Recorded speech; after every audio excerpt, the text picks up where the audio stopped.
Welcome back to The Joy of Vinyl. I'm Rick Coste. Do you want to go down a rabbit hole with me?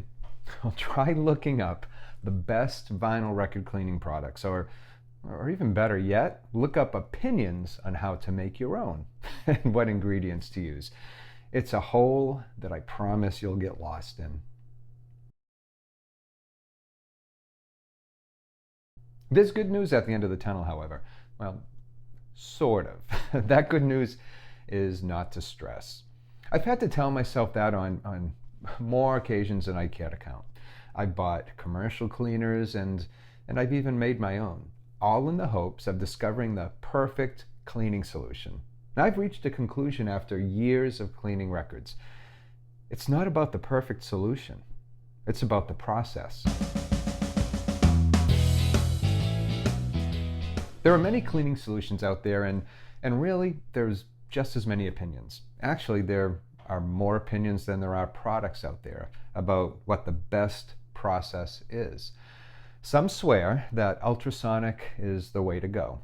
Some use record vacuum cleaning machines, and others use extremely involved manual processes that involve multiple steps and rinses. And then there's the spray it and wipe it crowd. Perhaps the quickest and easiest one of all. But which one is the best way? Which will bring a used and dusty record that you find at a yard sale back to life?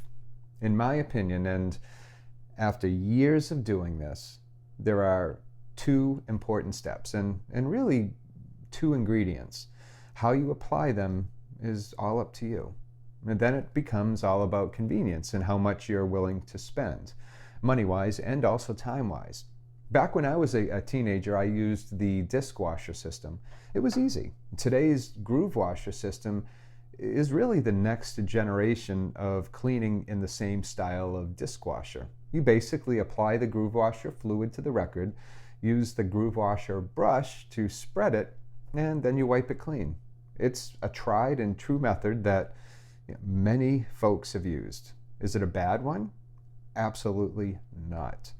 The only concern I've had with that system is the deep cleaning of the groove, especially records that come into my collection that are used where I have no way of knowing the record's past history or the conditions it encountered or was played in. For new records and keeping them clean, I have no problem recommending the groove washer. I even recommend it for used records too. I would say the groove washer is the perfect, low-cost, entry-level method for cleaning your records. And it's definitely not a bad one. One step above that is the spin clean. Now this also uses a proprietary solution mixed with distilled water. Think of it like the groove washer method, but somewhat on steroids. The double brushes in it are great at removing fingerprints and dust. At the high end of the spectrum are the ultrasonic cleaners, like the degritter, which can easily run you into the thousands. And a good ultrasonic is going to be the same. And I've never used one, so it's not fair of me to speak for or to how good they are. From what I understand, a true ultrasonic cleaner is a great way to go. But again, it's an expensive way to go. And then you get into the old argument of whether they require any fluid or cleaning fluid to do their job, or is it simple distilled water enough, or is simple distilled water enough? Like I said, the rabbit holes are endless. I use a combination of record vacuum cleaner for the cleaning cycle, and then I use the spin clean for a rinsing cycle. I've posted about this before. For the last few years, I've personally used the Record Doctor 6 vacuum cleaning machine. After thousands, and I do mean thousands of records, I decided I wanted to give the Project Record VCE2 vacuum a shot, since it spins the record for you, whereas the Record Doctor requires you to stand there and spin it yourself. Now, I'll eventually post a review about the Project Cleaner after a while, after I've used it for a bit. It does the same thing as the Record Doctor. The only difference really is it vacuums from the top, and I can walk away while it's doing its job, unlike the Record Doctor, which is from the bottom. It's convenient. But didn't I say it's more about the process and two ingredients? Do you need machines?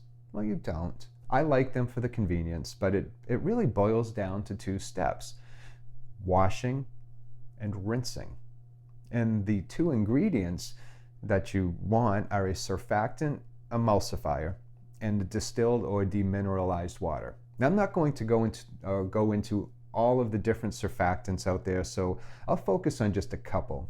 There's Turgitol 15S9. A popular product out there that uses Turgitol is TurgiClean, which I have used. I believe, but I'm not 100% sure, so don't quote me, but you'll find both Turgitol 15S9 and I think 15S3 in the mix of TurgiClean. Pure Turgitol does need to be diluted with distilled water, not tap water, as you never know what's in tap water. Less than 10 drops per gallon is said to be enough. Another good one is Liquinox. Both Turgitol and Liquinox are surfactants and emulsifiers. So why is this important? Well, a surfactant, that will break the surface tension of the water when you spread it on the record surface. And this allows the cleaning solution to get deep into the grooves instead of just cleaning the record's surface. An emulsifier, that will break down the contaminants, just like grease and oils that it comes into contact with.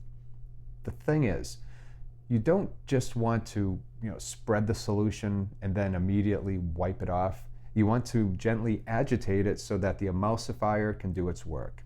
For this, you want a gentle brush. And perhaps I would have to say the best one that I've used is the brush supplied by the Record Doctor folks.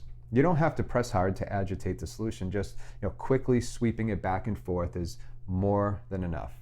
For very dirty records, just let it sit for a few seconds.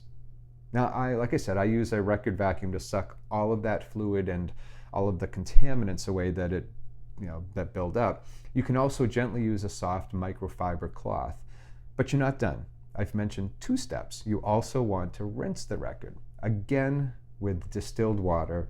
Please don't use tap water. This is where the spin clean with distilled water in its reservoir comes in very handy. It's a rinse, and the brushes help wipe away any residue that's left by the first step. The rinse step is important. You don't want any cleaning fluid or cleaning fluid residue left. If you don't have a spin clean, you can still spray or spread distilled water on the record and wipe it clean and leave it to dry. Just be sure to use a different brush and cloth than what you use to spread or wipe the cleaner. Spin cleans and vacuum machines are my go-to aids in the process, but it's really about the fluid, the agitation of that fluid, and the rinsing step that's ultimately important. The rest is up to you. But one last thing though, be wary of cleaning solutions that you find online. If they don't provide any ingredients at all, or at least indicate the type of ingredients that are used, maybe stay away from it.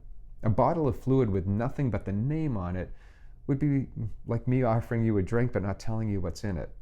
The Mobile Fidelity Super Record Wash and the Project Wash It 2 solutions both provide some insight into their ingredients without fully giving away their proprietary mixture or the type of surfactant and emulsifiers that they use. And I get that, but I would trust both.